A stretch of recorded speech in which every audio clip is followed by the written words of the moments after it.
Welcome to MyLife, Chassidus Applied, episode 43. This episode is dedicated in loving memory of Dovid ben Yechezkal HaLevi Olav HaShalom. His yahrtzeit was the 15th of Mar Cheshvan by his son Yechezkal Shimon ben Dovid HaLevi.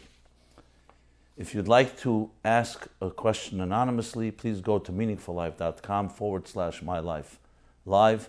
If you'd like to dedicate a future episode in honor or memory of someone, please go to the same URL, meaningfullife.com/MyLife live/dedicate.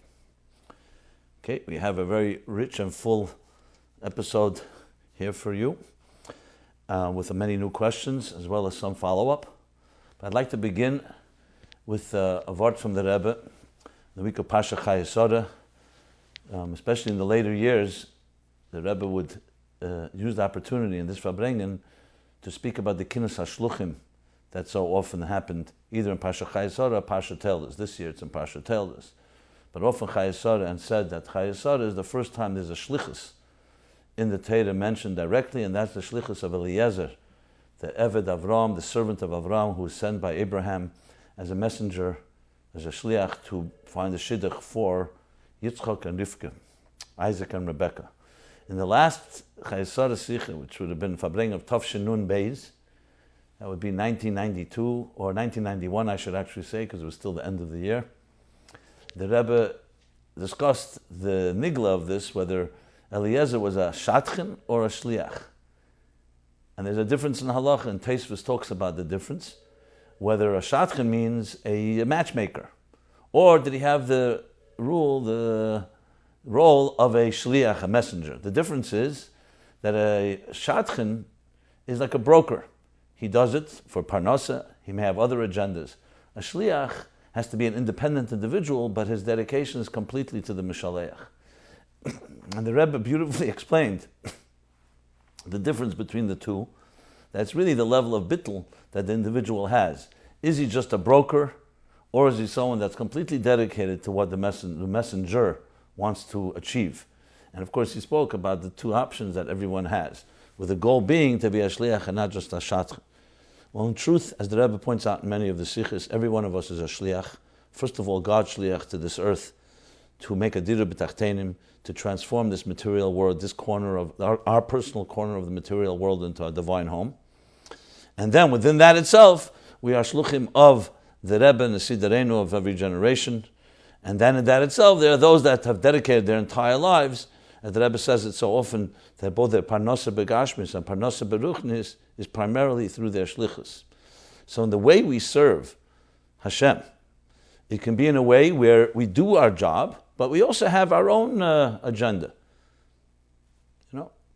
And then there's a way that we do it, and there was no other agenda. Everything we do is completely dedicated to serving what our job is. Like a soldier, 24/7, is dedicated to the mission.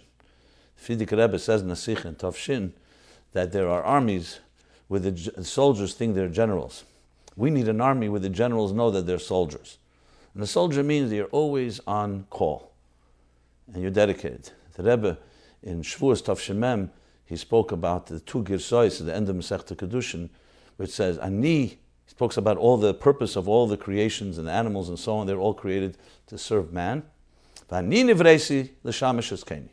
The famous line, I'm created to serve my nest. Basically, keni is a reference to the Eibishter Hashem. There's an expression, there's a nusach, a girsa that says, Ani lo nivresi elu l'shamish eskeni. In some places it says it I have not been created only to serve. The Rebbe said, what's the difference between the two? They both are stating the same thing. I am created to serve. But like we say, why in the negative? It's extra words. Because when you say I was created to serve, you can say we're created to serve, but also to do other things. But when you say loy ella, it's liikuva. It means there's nothing else. Teaching Ayin Beis, I give a class in Ayin Beis every day. So there's the Perek Reish Pei 280 in volume 1. He talks about the different levels of Bittul, and he said that there are three, and then explains a fourth level of Bittul. What is Bittul? Bittul is a level of where you recognize that you're not just here to serve yourself; you're here to serve something higher than yourself. So Chassidus Applied, let's take a scholar in Chassidus and apply it to our lives. So he says the first level of ayin in Oyer, ayin is a nullification, a sense of suspension of self, is the mere fact that Oyer is me'en ha'moyer. All Oyer is to reflect and to convey, to transmit to us the sunlight. All its role is to transmit sunlight, what the sun has to transmit. The second deeper level, he says that's Eiris and Kalim. The second deeper level is, the Eiris says they're higher than Kalim, and that is they also, Mar Cheshvan, they sense the source. Number three, even deeper, and that's the Eir Ba'etzem Eir, and that is the Eir that has a Teva Aliyah V'Yizkalus, that it wants to elevate and be encompassed in the source. And then he has a fourth level, which is the level of Ephes, even deeper, that the Oyer doesn't even have a sense of self altogether. Because in level number three, it wants to be encompassed in the source, and when it's standing in front of its source, it's completely, like he says, ucham, like keser. The three levels, the first is Bina, is Eiris and Kalim. In the Yesh, in the Keli, there's the Eir, the Bittul. In Chochma is higher than Kalim, and Etzem Eir is keser, and in Primus HaKeser is, as opposed to Chitzenius HaKeser, where there you're standing bottled completely before your teacher, but it's like Sharge Betire Maya Hana, like a flame in the light of the sun. The flame is intact, but when the sun is shining, not only is the flame not adding light, it actually is like darkens the area where the flame shines. When the sun sets, suddenly the flame comes alive, in the sense that it radiates. But so the flame was not bottled completely, it's just bottled because it had the tfisas mokim. It's insignificant. Then comes a bittul, that it's not just insignificant, it completely loses itself. It doesn't have any personality, not just commensurate to its source. So of course the obvious question everyone asks, how is this relevant? How do you apply this Chassidus to our lives? And the answer is that we can all find 4 examples like that in our personal lives. The first level is simply the fact that we're human beings and not animals. So we have a transcendent nature. The neshama in a person is Eir, Ner Hashem Nishmas Adam, and has a transcendent nature. In other words, no human being on earth is satisfied purely with animal bliss and just survival. A second level is where we actually sense a source. From time to time, every one of us has a sense, a transcendent sensation. Not just a personality, a sensation that we feel an awakening. How long it lasts is another question. Third level is at times we have actually a chukka, a yearning, to be part of something far greater than ourselves. And the fourth is when you're in the zone, where you completely lose sense of yourself, you don't even feel the yearning, you're no longer there, you're completely one with whatever it is that you are connecting to. I'm being brief, but all of us can apply it to ourselves, and it just teaches you Chassidus when you look at it, even if you're whatever level you're on. Many people say, listen, I have enough problems with my yesh, why do you give me all these levels of ayin and bittul? But that's how we grow. We look at ourselves, and we always look up. And that motivates us to go upward. So in context of the Rebbe's Sikh of Shatchin and Shliach, we have the 2 options. To be an entity that has an agenda, but you also are also doing the favor, or you're feeling also committed to the Rebbe's cause, the Eibishter's cause. Or you become a Shliach. The Rebbe explains in Shliach itself, the Rebbe speaks 4 levels and 5 levels, and maybe they correspond to these 4 levels I just described. And other places in Chassidus, the discussion on the different levels of how much a person becomes a channel, an agent, an ambassador of the Mishaleach. Something to think about this week, as is the Kinnus HaShluchim, and something that to think about each of us in our own Shlichus, in our own way, about why are we here? And we're here we are zeiched to be messengers, to be channels, to be conduits of a higher calling. What greater schus is there than that? Now let's go into the topics at hand. I'll start with a new one, which is about Mi Yehudi. Being that the Knesset is ruling last week about this issue, so one questioner writes the following. Why is it that nobody in Chabad is talking about Mi Yehudi, who is a Jew? Which was addressed in the Knesset this past week, especially since the Rebbe was very passionate about this topic. Since there's no one talking about it, maybe you will. Okay, I'm always great to rise to a challenge, especially a topic, yes, that I personally and so many of us heard week after week, especially in the early Lameds and later Lameds, the Rebbe Mamish. One of the most passionate talks were the ones that he would speak about, the Gezerah Hayuma, as the Rebbe would say, the horrible decree about Mi Yehudi, which was that Israel has the law of return, that anyone that's a Jew can come to Israel and be an automatic citizen. Beautiful law. But when the definition of Jew does not say someone born to a Jewish mother, or it says born to a Jewish mother or gir, but it doesn't say the word ka'alocha. So beginning Purim Tavshin Chavtes, the Rebbe began to raise an alarm about this because it was a pirtze, it was an opening for people being defined not halachically. And those that know and are familiar, askanim tziburim, people involved with the public, involved with marriage, involved in divorce, and so on, are quite familiar of the disasters that came out of such a loophole, so to speak. It was something that Rebbe yelled and yelled about. And so another big topic of the Rebbe spoke about a lot, which another writer writes about, is shleimus haaretz, the issue of giving up land for peace. And again, that was another one of the major wars that the Rebbe fought. We all believe that it could have been a lot worse had the Rebbe not been the conscience. And today people see what the Rebbe said back in the 60s, how things are coming tragically fulfilled, and now we have to play defense, and now it's a whole different world than it was then. But I'll focus more on the number. I want to say something about all of these topics. Frankly, every Chabad Chassid who's a Rebbe's a Chassid should be talking about things that the Rebbe cared about. Why else are we here? Even if it may not be completely politically correct, first of all, there are ways to talk about it. What is politically correct? We do kiddushin, we do marriage, we do many different things. So there's ways to talk about it, ish emes, in a truthful way. Even controversial things can be discussed. Number two, there are ways that sometimes you have to stand up for something. I will address the Mi Yehudi issue in a moment because there's a clear hirah from the Rebbe regarding that in Tov Shem Tes. But I want to say that it's absolutely correct that the fact that so many of so-called the public voice of Chabad, and I'm not here to criticize anybody, I'm just repeating things from the Rebbe, chooses only to focus on so-called light issues and fluffy issues instead of issues that the Rebbe fought for and so on. Well, it's a big question whether they are actually representing the Rebbe. They're representing what makes them comfortable and convenient. Akemuven, all these things shouldn't be done by individual opinion. They should be done by talking to mashpim, rabbonim that are not negei bedover. And politics is not a factor. One of the big things that Rebbe would talk about when it came to shleimus haaretz, which is Eretz Yisrael, was you have to ask the mumchim, the soldiers, not politicians. Because politicians have other calculations. The same thing is within Chabad, we have to be the people who will talk and quote the Rebbe's words and not political calculations. That doesn't mean that you're a maverick that just says things without any cheshbon. Who you speak to and how you speak to has to be done very carefully because people can misunderstand and people misquote, especially journalists can take something completely out of context.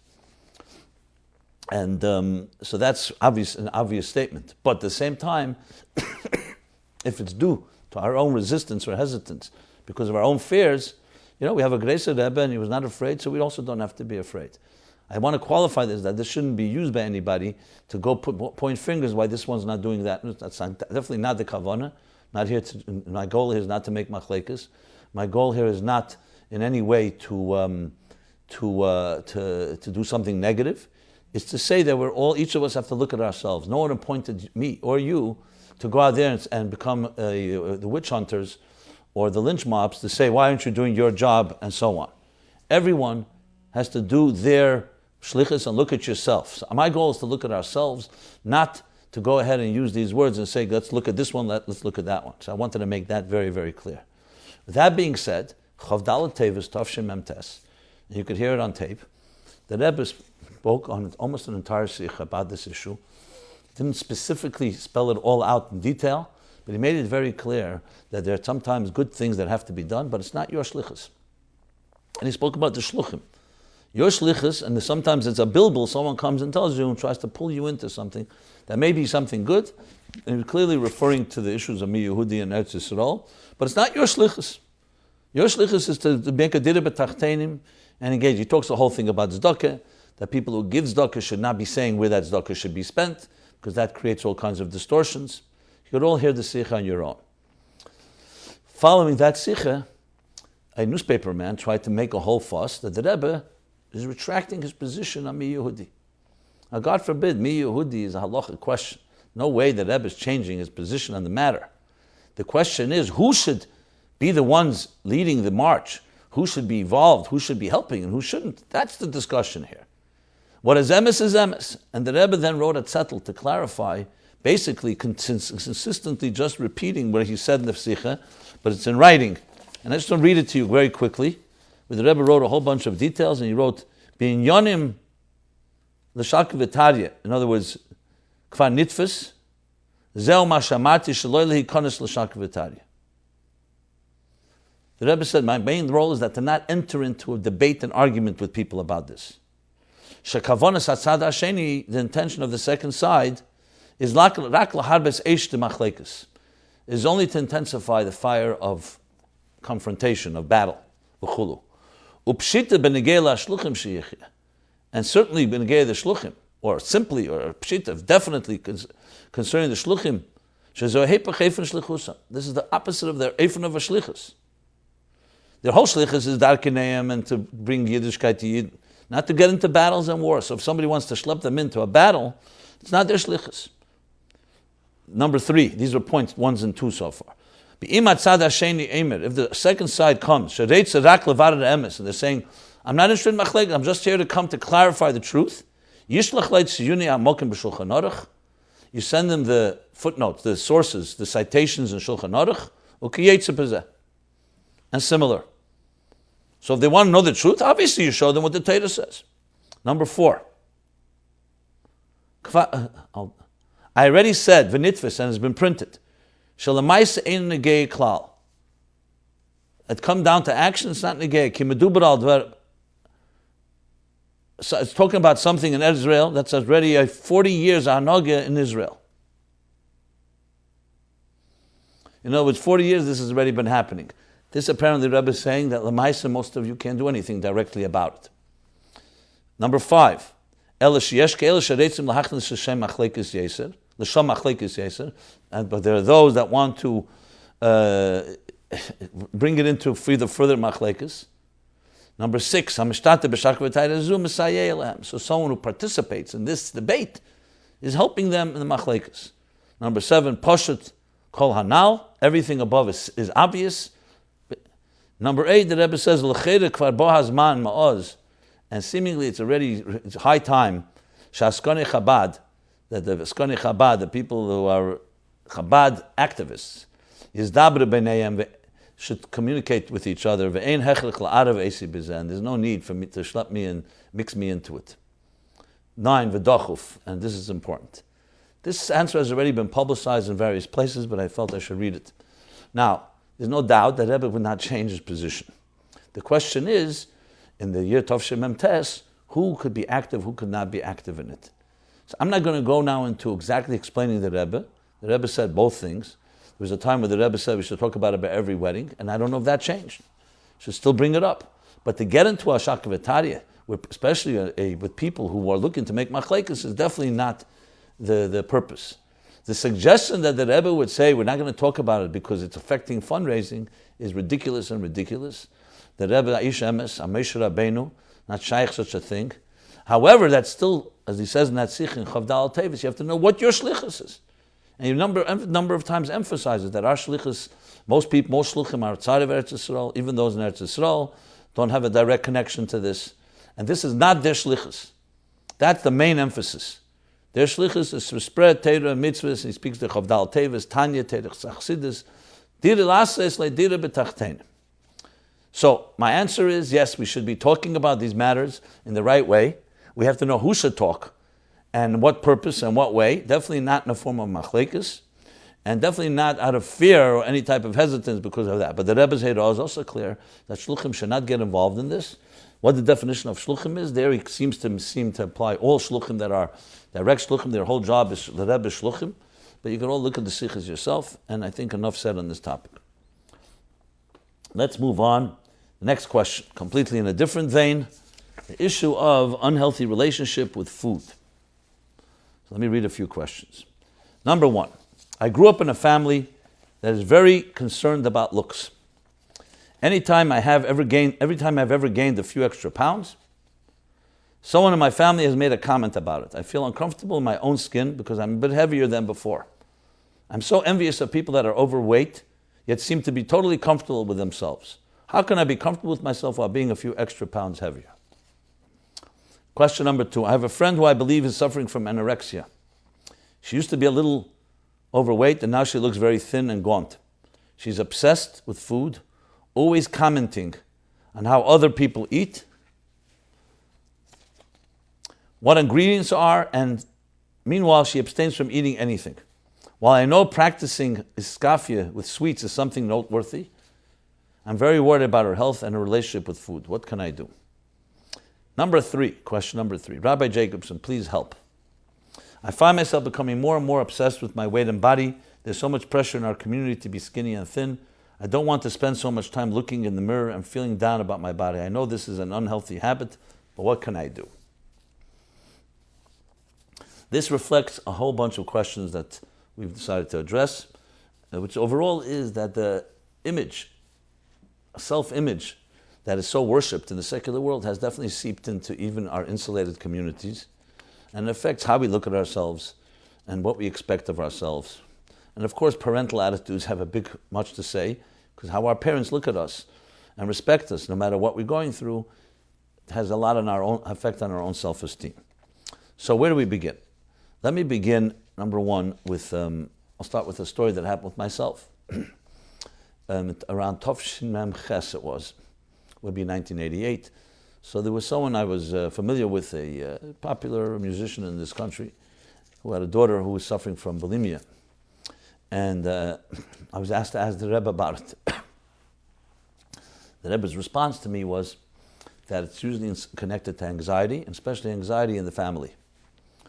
And that's what should be looked at. Which is perhaps not, you don't need even the Rebbe for this. This is something that many, many people talk about. That eating, overeating, both anorexia or bulimia, are all connected to self-esteem issues. It's not about hunger. It's not about even metabolism. It's about self-esteem. And food becomes a major factor in this regard of how people sometimes see themselves. They think they're overweight when everyone can tell them objectively they're not. So clearly it's more in the mind. And related to anxiety. This is known as stomach disorders. In general, have a lot of connections to the nervous system and to the anxiety level people have. So which means you have to address the root, not just the cause. It's not about just getting the right diet and just being careful what you eat. You have to, if you're anxious, and that's how one is reacting, that's what we have to address. So there's a note from the Rebbe that recently just is making its rounds. It's an answer from the Rebbe where he writes, someone writes to the Rebbe, the Rebbe's answer is, so we see what he writes. The Rebbe writes like this. L'kosve, what you write, al dvar shekel yesun medai, about the fact that you weigh more than, more overweight, v'daigose al zeh, and your concerns about this, your anxiety over this, v'gam al zeh shekosher le'lamayed b'achila v'shtiyah, and also you write about your difficulty to eat less, l'daiti, the Rebbe says, in my opinion, magzimim harefim. The doctors are exaggerating their assessment of the damage done through dikait, the Rebbe uses. The word in Yiddish, dikait, means thickness. Teisvis mishkel, in the parentheses, which means extra weight. Shala adam, of a person. So doctors, in my opinion, the Rebbe says, are exaggerating their assessment of the damage from overweight. That's one. Number 2, Hesach hadas, distracting your mind from this. Al kolponim shlilus is bonus tmidis bezeh. At least, not to constantly think about it and be obsessed with it. That takil hayesapkus ma'achil v'shtiri yasedim will make it easier to avoid overeating, extra eating. Al kolponim.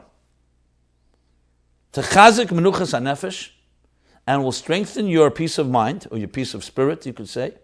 Ubamela ha-metabolism. The Rebbe writes it in the English, metabolism. It will also, in other words, slow down your metabolism. The odom lamayed ba'ashumen sheyeser ma'amida. The metabolism of the person to lower the thickness, the shuman, the fat, to fat. That's more than what is optimal. For oid v'gam ze'iker, and also, and this is primary, sheyaved Hashem b'simcha, that you should serve God with simcha. Asker oid apam al atzion. I mention this again on the tzion. And the Rebbe writes at the bottom to the secretaries, I guess, to let this person know the teichen of what the Rebbe wrote. I'm not sure what that means, but that's the idea. Interesting. We see here, besides the exaggeration, which is a critical point, is that it's so much to do with attitude. The obsession that you're overweight, and people keep reminding you that itself is part of the problem. And actually, it's not just a mindset. It will change your metabolism when you have the menuchas hanefesh. The Rebbe says, hes chadas, which means completely distracting yourself, at least not obsessing. Timidis, is bonus timidis bezeh, which means constantly thinking about it. So we'll have the effect, first of all, it will lower it'll easier to eat less. It will make your menuchas hanefesh stronger. It'll strengthen your metabolism, which will itself, in turn, make you weigh less. And above all, it'll make you serve Hashem with simcha. This can be studied right there, the 5 points that Rebbe just made. So I think it's an attitude that you can apply across the board. The key with people who are dealing with weight issues, food issues, and all the questions that were asked, whether it's yourself or others, is to find yourself an environment that is more calmer. Yeah, it sounds counterintuitive. It sounds like, I'll go to a diet doctor, I'll do this. The exact opposite. Find people who believe in you. As you are. Find sources of comfort, of rewarding yourself, feeling valued, validated. If you're musical, do something musical. Find something you're good at. Because it becomes a vicious cycle of a low self-esteem that in turn causes you to turn to all these unhealthy mechanisms, which in turn causes you to obsess that you're getting even more, weighing even more, or think you're weighing more, and just an endless cycle that you can't get out of. The first step is introduce fresh air. Introduce a positivity into the whole picture, which I just suggested some ways, but you want to help someone or help yourself, that's what you have to do. I see here another answer. This is printed in Likutei Sichos, volume 36, page 309. It's a letter from Ches Kislev Tavshin Mem Gimel. The Rebbe writes, Lepela hashayla halistaber b'nituach. Someone's asking about doing a stomach surgery. Daktanas hakeva, to shorten the intestine. Okay. V'teitzeosav habilti brudus, and the results that are not clear, at least as much as necessary, v'chulu. So the Rebbe's appella, the whole question is appella. And why is the whole reason for this? The only asiba yechidah shamaduberes tichye because you're all worried about you have more fat than necessary. Umufrach. The Rebbe completely, unequivocally rejects it. Now, you can argue, well, what about today's surgeries? This is the answer. It's true that often surgeries, especially in early stages, the Rebbe was very, very careful of any invasive surgery because it wasn't all tested and so on. But this also has a lot to do with attitude. It's not just you're going to go, it's not the intestine. If you have anxiety, by lowering, by fasting, or by shortening or making your stomach smaller, staples or whatever it may be, or in this case, actually cutting the intestine, is not necessarily a solution. Besides that, we don't know its long-term results. So these are a few answers that are important. Now, of course, we're not doctors ourselves. It's important to talk to doctors, but doctors who have a holistic approach, not just ones with surgery and medication, but also understand attitudes and anxiety and other matters that I addressed before. So that covers that topic. Now, the next question. And you see it's quite diverse. It's just reflective of the questions that come in. Sometimes I focus on one theme here, just decided to focus on a variety, and just to give a good sense of the spectrum of different questions, because really they're really from every angle possible. So let's start the dating section. This is something we'll probably go on several different episodes. Dating, the issue of dating protocol. What are priorities, where to go, what to talk about. And of course, this is Chassidus Applied, so it's all about the Chassidic approach to all of this. So we've got a bunch of questions. Just reading them, all of them is going to be, I think, difficult to do. So I'll just read some, and maybe I'll do the others. Well, we'll see. Let's see how it goes. Question number 1. I've started Shidduchim and I was hoping for you to please address some questions. They say, look at how he interacts with people around him, i.e. the waiter. Yet, aren't boys and girls on their best behavior when out on a date? So in other words, what can you learn from looking at how he interacts? He's here to impress. At what point do you start discussing private things when on a shidduch? There's always the fear that it may not continue. So how do you know if or when it's appropriate to discuss how you feel about each other? Exactly how involved do you think the shadchan should be? I recently went out with someone for quite a lengthy period and the shadchan was barely involved at all until it was called off. Yeah, that always... Though this may sound unimportant, if a boy doesn't open a door for a girl while on a date, is it because it isn't the style of boys these days to do so? Do you think it is the correct etiquette for them to open doors, allow the girl to sit at a table first, etc., or it doesn't really matter? What are important things to discuss, look out for? Okay. Good. Next question. So that was one question with many different parts in that question itself. I've read many letters and Igros of the Rebbe on marriage and dating. My parents have had the Shlichus to have their marriage personally arranged by the Rebbe. However, it strikes me as a bit too modern that unlike in my parents' time when bochum and girls would meet in the shadchan's house or their parents' home, etc., after thorough research was done by their mothers and often the yeshiva and hola, nowadays most singles go out for hours on end to hotel lobbies and many other places, often first meeting in a car sitting inches from each other. I find this very similar to how many modern Orthodox people date. Is this the real Chabad way, and we are just very different from the other Chassidic groups, or is it symptoms of the lowering of Chabad standards, which isn't acceptable? Question number 3. Hi, Rabbi Jacobson. Thank you so much for taking it upon yourself to bring the Rebbe's standard back into the limelight. Could you please discuss what would be an appropriate venue for a shidduch date? I hear many friends talking about being taken to bars and the like, and my initial reaction was that this doesn't seem like an appropriate place to be planning the foundation of a Chassidic shtub. But maybe I'm old-fashioned. I'm sure it's not a clear-cut case, but I wonder if the Rebbe has anything to say about this. Question number 4. Hi, Rabbi Jacobson. Someone told me recently that 80% of bochum and Kranites watch inappropriate videos. I wasn't sure if this was true, and I asked someone who makes shidduchim and deals with marriage, and she said it was. Well, I got to interject here. How does anybody know that? 80% of bochum. It's a pretty big statement. But that's my own reaction. I'll talk about it some more. If this is so, who are the 20% that don't? Good. You basically have to become the most Chassidic girl in school in order that you can get a bocher that doesn't watch porn. Is that what I should be thinking? I'm really nervous about this. How bad are the effects anyway of a guy that watched this? Can I ask him on a date if he watches?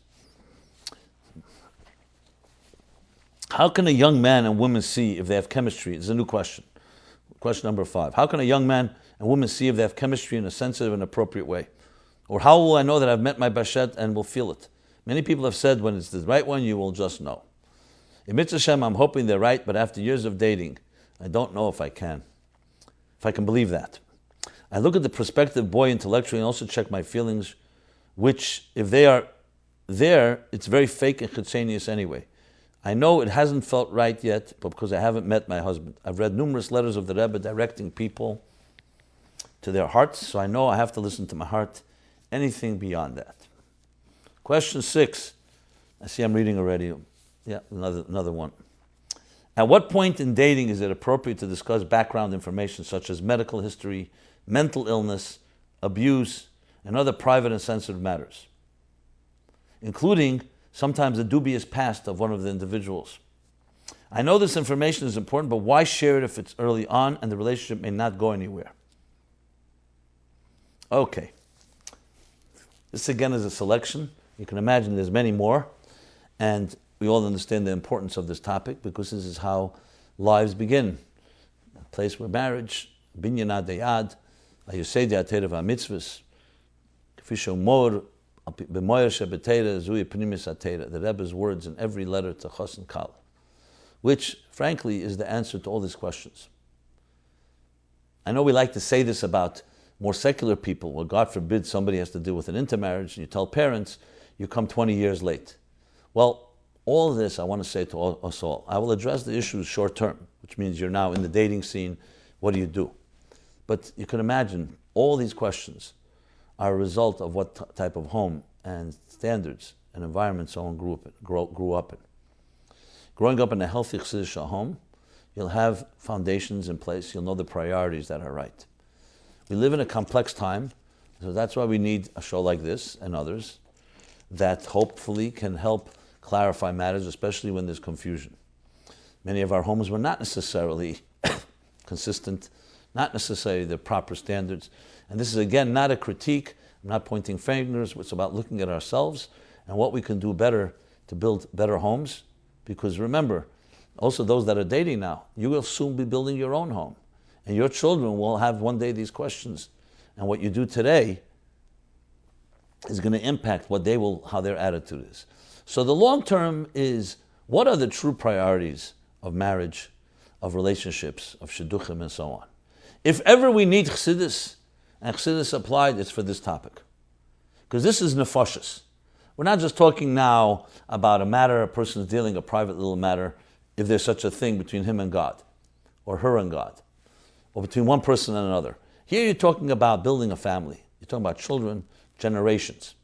And when there's something distorted in a family and home life, it becomes generational and it becomes generations. I always think about this. When did abuse begin in history? Was it when Adam and Chava ate from the tree of knowledge? Something shifted, and from then on, homes would never be the same. You always like to wonder, how did it become this way? Because people were not created unhealthy. Adam and Chava were created by Yitzir Kapav Shel HaKadosh Baruch Hu. God himself created them. Yet, Cain killed Hevel. And you have the story of dysfunctional homes and full of the Chumash. I'm not trying to go back then, we have to look at ourselves.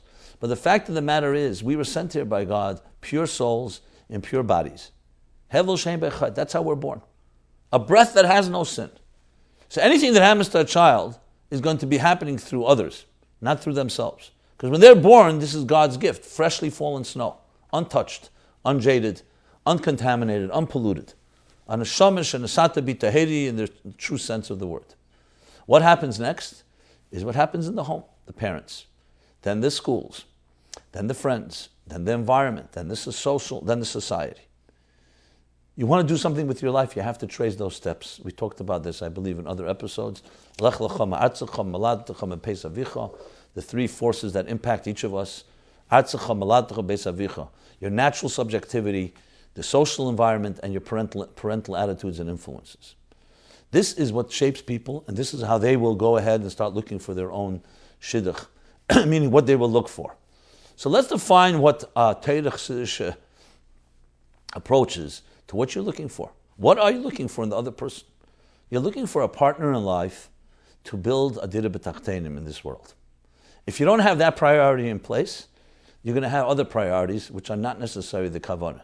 You may think they're very important, to have a beautiful wife or a handsome husband, to have someone with money, to have the comforts. These are all means. You want the bottom line is a partner in life to build a dira b'tachtenim, to transform this world. That's why Adam and Chava were created. That's why every man and woman were created. They were once one. Zocher nekeva bara esam, b'tzelem elikim, in the divine image was male and female. God separated them to become Al Kain Yazav Adam Isha's Beisei. That's why a human being leaves a home to find the second half, to reunite, so to make the divine image again whole. They become one flesh. That's the root of sexual attraction, of physical attraction, of why we go and we seek out a partner. Why not just do it yourself? Besides having children, because in this life, ein adam b'lo isha, a human being is not complete without the spouse. And as such, they are both reconnecting to God and then building a home for the God in this world. La'avdil l'shamra, a mishkan, a garden. This is the number one purpose why we're here. When do you learn about this purpose? Not when you start dating, when you're born, in your mother's womb, and the early years of the formative years of your life. If this is infused in you, so obviously when you get to the age where you have to find your soulmate, this is what you'll be looking for. Now this comes, of course, someone that's compatible, that you're attracted to, that has midas tevis, a real partner that you can trust. But you have to have that priority in place. I'm not telling people, if you don't have this priority, you can sit and debate this forever. But you have to have some axioms in place. Now, if a person does not have these priorities, I'm talking here to people who grew up, hopefully, in a Chassidic environment, even though you may have wandered away, maybe you have to revisit. Maybe, yes, you've gotten distracted by things that are externals and not realize what the ikar is. That's the ikar. Someone once wrote to the Rebbe about a date. They said, what's more important, a smart person or a person with midas tevis? A person with refined personality or someone that's intelligent? The Rebbe wrote someone with a refined personality. And then he writes, adds as a side, Val kesef chazal b'chlal lemedabrim. And money, and about money, chazal b'chlal don't discuss. Not that money is not a blessing. In Torah, poverty is not a curse.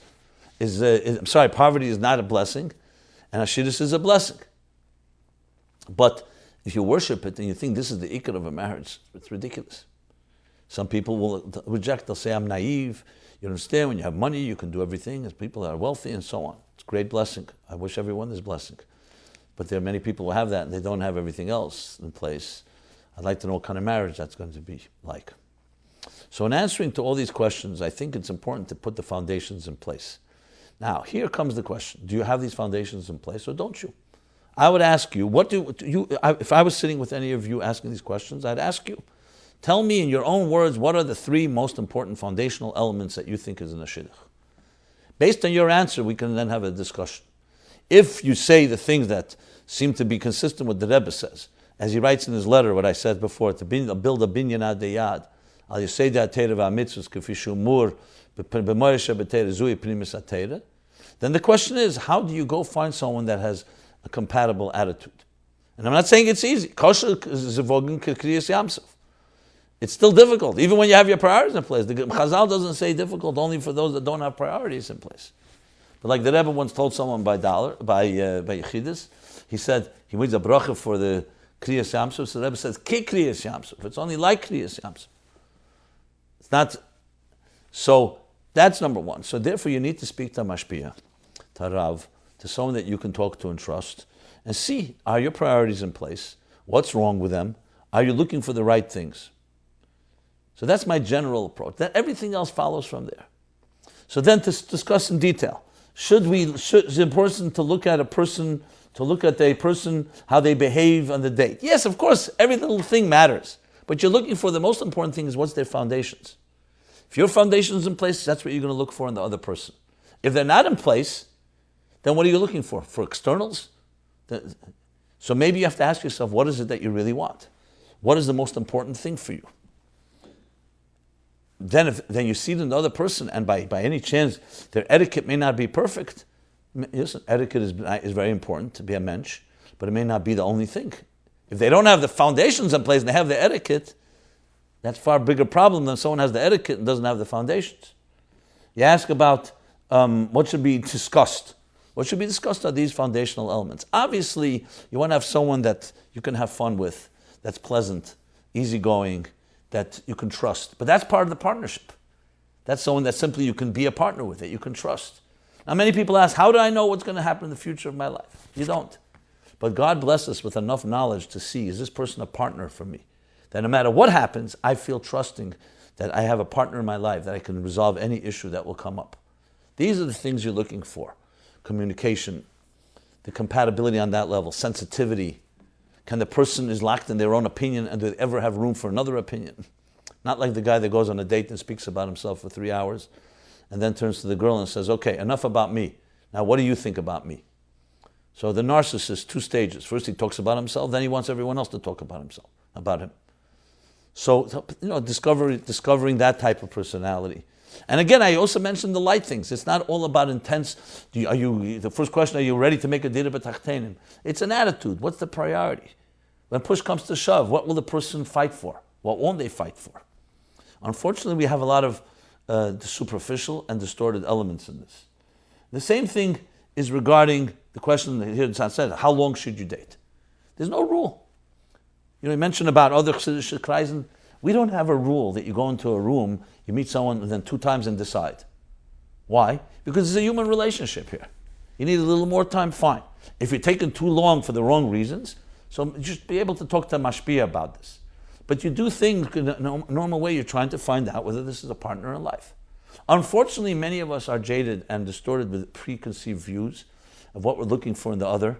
Maybe too much focus on looks and externals, much more than on pnimius and personality. But that's part of case by case. I cannot answer to everybody here because everyone has different attitudes. I'm just suggesting that you must know what the foundation is and then what the building is like. The building is the structure you see. The foundation is on what it rests. And that's what you should be looking for. Now, sometimes you have two people who are both not so mature, but they also, relative to each other, they look at each other in this same type of way. You ask about opening a door for a girl. It's a nice thing to do. Would I say it's a deal breaker? No, I would not. It depends on what else is going on. If you see a person who's completely non-mensch in every possible way, but he opens the door for you, come on. If someone doesn't open the door, but in every other way is a midas tevis, then whatever, he was not told, he doesn't know, etc. So I think it's, again, important to know Iker and Tofel. The Chabad way, Chabad standards. Yes, it has to be tzniusdik, it has to be sensitive. It's not about some type of seductive game. This is not a secular world. This is Chassidic approach. And anyone with a little intelligence knows in general that it's a far more romantic way to go be discreet rather than to be overt. And in general, it's a proper approach is to learn about each other. Obviously, human nature is that when you start getting familiar and comfortable, more sensitive topics come up. How far to go? That's a case by case. I do not know if there's a rule for it. To go, if you see something blatantly inappropriate, that the other person is crossing boundaries, it's definitely a red flag. But again, I wouldn't panic. Discuss it with someone. In general, it's good not to go with any type of extremes. Not extreme, great guy, or extreme terrible because something happened. You never know. Leave things, but always give the benefit of the doubt in dating.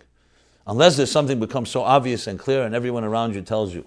But you got to be careful because it's emotional and people sometimes say things or behave ways that they're not necessarily exactly reflective. I have a policy of what they call no-nos. People say, I don't feel something in my heart. There's a thing called no, meaning no negatives. If after a few dates, there's nothing, I ask of someone, is there anything that repulses you about the other person? If there's nothing that repulses you, I know it sounds a little strange, but you'll see in a moment where I'm going, then most of us can find a way to nitpick and find faults in someone. If you don't find anything that really bothers you, but you don't feel any surge of electricity and fireworks, it's a very good sign. It's a sign of a healthy person who doesn't just fall over head over heels and is slowly assimilating the information and learning. The no negatives means you proceed because it's a person, I said everybody in this world has flaws. And you see how that goes. Very often, love, as the Rebbe told Mrs. Sharfstein, and I quoted in my book, Toward a Meaningful Life, love is not that thing you love at first sight. It's not the matter of movies and romantic novels. Love is something that grows. When you plant a seed and you water the garden, a tree grows. Love is the tree. It takes years for people to really build love. What you have is affection in the beginning. What you have is you like each other. You have someone you feel comfortable with, someone that you can grow with. But love is a far bigger word than has become so easily used. I love her, I don't love her, I love him. People swear they love each other. The next thing you know, they're in divorce court. They say they want to kill each other. So people are very flippant with this word. Love is a very sacred word in our dictionary. Ave. Ave takes time. Havas Yisrael, Havas Hashem, and of course, Ave ben ish v'isha, husband and wife. So, again, I would not go into the words of old-fashioned. I'm just looking at the questions. You have to look at the priorities. Priorities are not old-fashioned.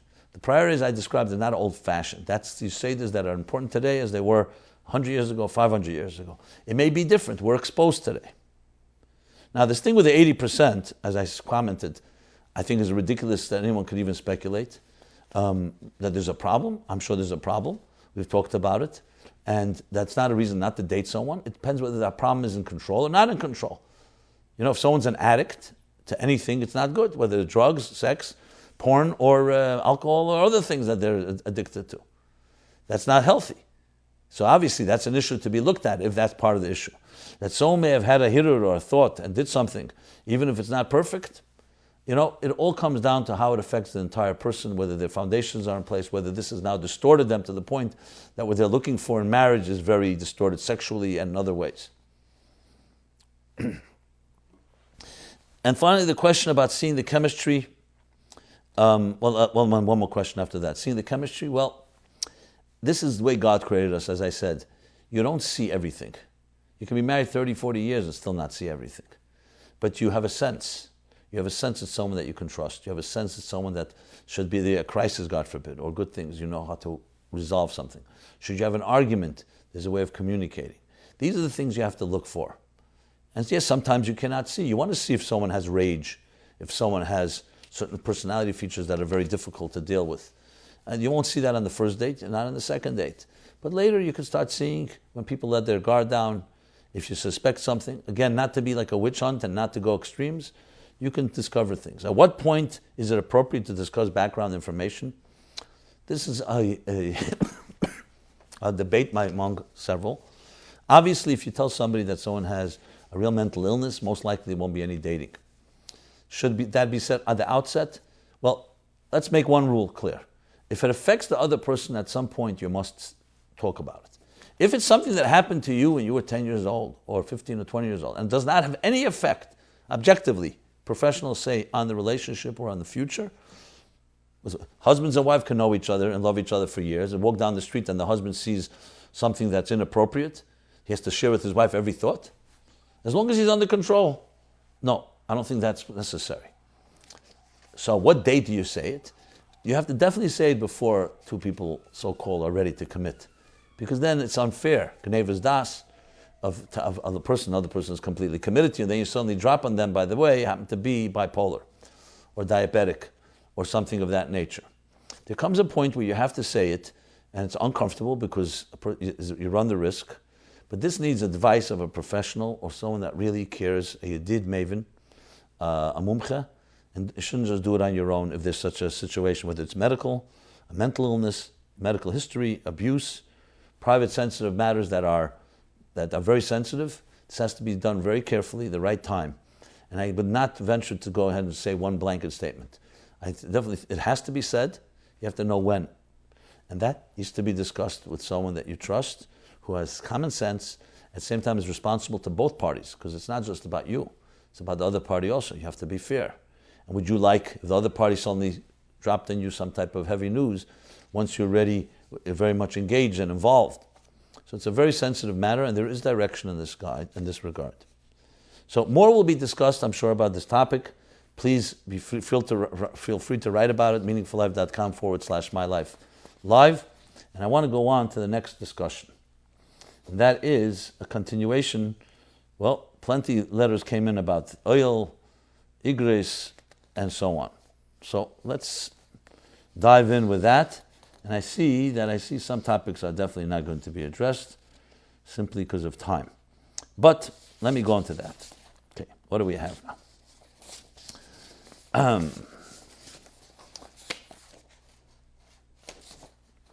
The questions. Question number one, feedback number one. I commend you for not bowing to the pressure about the Ohel, because just as there are those who overdo the Igros and other types of customs, there are those that overdo the Ohel, going their Shabbos and Yom Tov, and turned it into something that is also beyond for their own political agenda. Okay, that's a blunt note. And then, of course, I got response the other way around. That don't buy into those that keep selling the Igros as if it's some type of alternative to Ohel or to other things. And please quote what the Rebbe says and not what others may be saying. I'm not suggesting that you did that, but people not always have the subtle understanding of these distinctions, so please clarify this as much as possible. Another question, should we be going to the Ohel on Shabbos and Yom Tov? Another question, please sum up the approach we should take today to getting blessings and direction from the Rebbe. Okay, I'll definitely do that.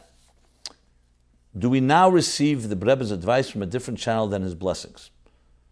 Suggesting that before Gimel Tammuz it all came from one place. Now do we get it from different places? And there's a whole bunch of other questions which I'm not going to read, and I hope to just answer them by answering the few questions that were just posed to me because of time. And maybe I'll read. I like one especially who really challenges me. I always like those. Obviously not signed by name, so you know who I am, but I don't know who you are, which makes things a little uneven, but, I like that too. So I hope to read it next week and try to give you as much as you've given me, even though I don't know who you are. But that's just piquing your interest for next episode, number 44. So let's address this issue. First of all, Shabbos and Yontif. No. I'd rather start, I'll address first, summing up the approach we should take today to getting blessings and direction from the Rebbe. So it's a good question. The last 2 episodes I discussed it, and let me just sum it up in very succinct terms, straight from the Rebbe's words and Shlichus and so on.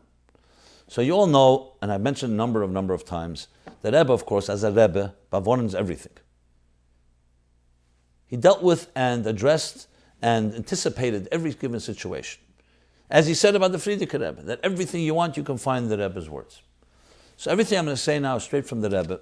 The question is the priorities, and everything is context. Just like the Rebbe tells us when you learn Rambam, the Yad Melachi gives us a Klali HaRambam, tells us that the Rambam relied on what he said earlier. Same thing with the Rebbe. To pull out one sikh, one maimer, one vort, one ha'ara, one letter, is not fair. There's context. There's a context. So number one, the Rebbe's whole yesod of his Nesias was Aveda b'koyach atzmei. Ich sag sich nicht opfern helfen, the Rebbe said in the first Maimer, first Sikh after the Maimer, Basaligani Tovshin Yud Aleph. I don't decline, don't refrain from helping, but you all have to do your work, and I give you the power to do it. So we were given keiches, we were given intelligence, we were given midas feelings, and we were given direction. So the number one is you have to look at the direction we were given and use your intelligence. And if you can't be objective, find someone that's objective. The Rebbe says it to Shluchim, says it to people. I'm giving you, I'm not requesting something you don't have the ability to do. So the first thing is, let's start with that, having confidence in yourself and say, okay, let me try to be objective. What would the Rebbe want me to do in this situation? So we have a Torah, Hira, and there's a Torah tells us that's what you do. Okay, that's number one. But since there's bilbulim and elam hazin, and we live in a world where there can be confusion, and we're not always so knowledgeable, and so on, so we look in the Sikha of Pekudei, Tovshin Mem Tes, Sefer HaSichas, Tovshin Mem Tes, page 309, and the Rebbe, among other many Sikhas, I believe, a number of Sikhas, where the Rebbe says, so when it comes to health, you go to doctors, Arefi Yedid, a friendly doctor, and you get a second opinion, and the two opinions disagree, you go to a third opinion. Benegate Parnosa Yedidim Avinim, experts that are friendly to you.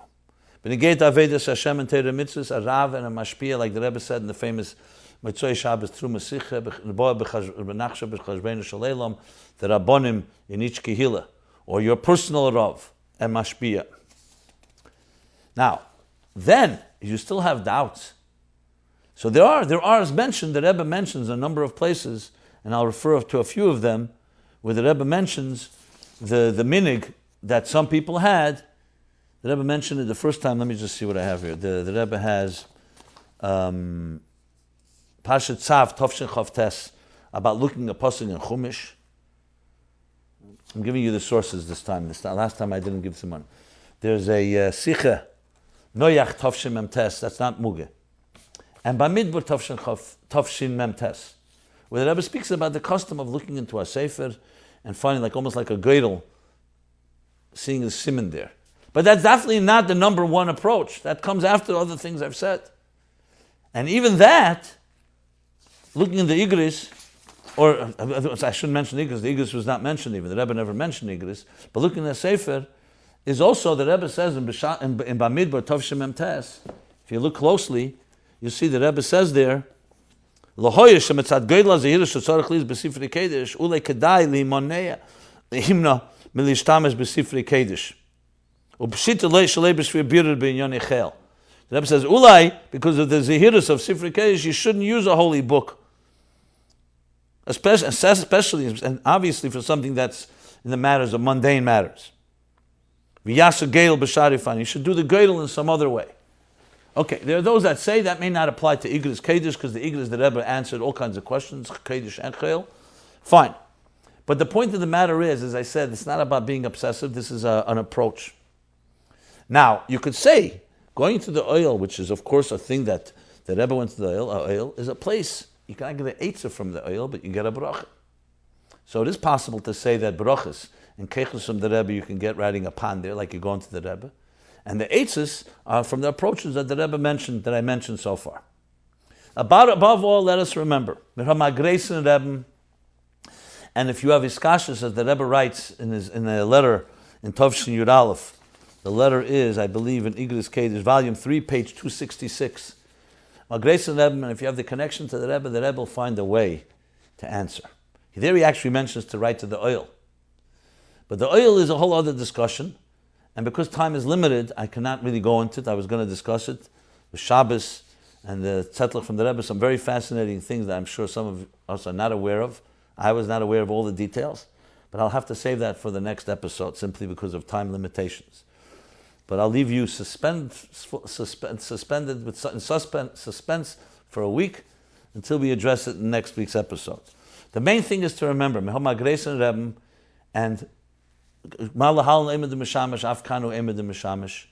the Rebbe said many times, he's with us one way or another, and it's a matter of finding the way. Obsession, and especially using politics and finding sichas to defend your own position for whatever reason, is definitely not the agenda. And many letters that I've gotten may even say the right things, but you can say smack from an agenda. And it's important to be wise and understand that you have to look at that for the emes, and that's what I'm trying to do without agendas. So this, I believe, is the order of priority, and clearly that's the direction that we have to take. And we have many, many directives from the Rebbe directly to issues that we have to address, and we should address. And remember that always go the derech mitzua. That's the way the Rebbe told us, and not in any type of extremes. So we have a grace Rebbe, and I want to conclude with that Baruch Hashem, that the Rebbe gives us keiches. I feel blessed, having worked all these years in Sichus, all the years in the Sichus and the Mamorim of the Rebbe. I would not be able to do what I'm doing now without that. Number one, being able to understand some of the Rebbe's methodology.